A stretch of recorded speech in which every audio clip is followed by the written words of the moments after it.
Өмір туралы дана араб дәйектемелер.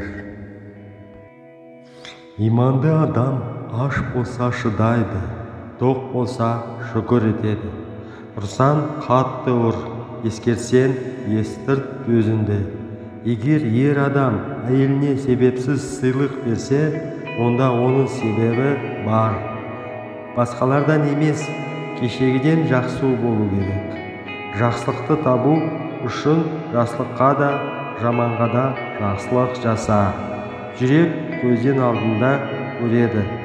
Жақсылық жасасаң жасыр, саған жақсылық жасаса айт. Әке ұлдың алғашқы батыры, әке қыздың алғашқы махаббаты.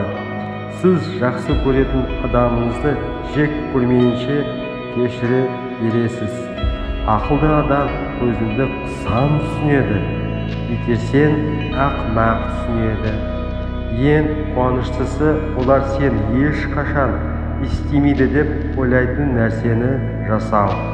Қорықсаң сөйлеме, айтсаң қорықпа. Жеңіс адамның қолынан не келетінін көрсетеді, ал жеңіліс оның құны қандай. Халық әділ болса, судьялар зейнеткерлікке кетер еді. Бақытты бағаламайтын адам бақытсыздыққа жақындайды. Жақсылықты қалаған адам жақсылық жасағанмен бірдей.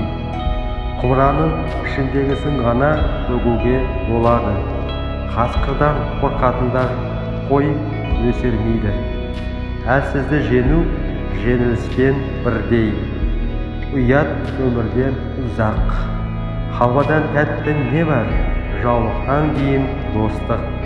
Жұмсақ сөзбен, мейірімділікпен, тілді жіппен жетектеуге болады. Сақтаған сөз саған құл, сенен қашқан сөз қожайын. Жаба алмайтын есікті ашпаңыз. Әйелдердің кішкентай кемшіліктерін кешірмейтін еркектер олардың ұлы қасиеттерін ешқашан пайдаланбайды. Кім кемшілігі жоқ дос іздейді, жалғыз қалады. Жанында жамандық тұрса, қозғалмай отыр. Қозғалыссыз уақытты түсіну мүмкін емес. Қой басқарған арыстан әскерін, арыстан басқарған қой әскері жеңеді. Бір рет болған оқиға енді қайталанбауы мүмкін. Бірақ екі рет болған нәрсе үшінші рет қайталанатыны сөзсіз. Бір өтірік 40 шындықты жабады. Ақыл шешілген мәселе майдандағы сынған қылыштай. Қуаныш күні қысқа.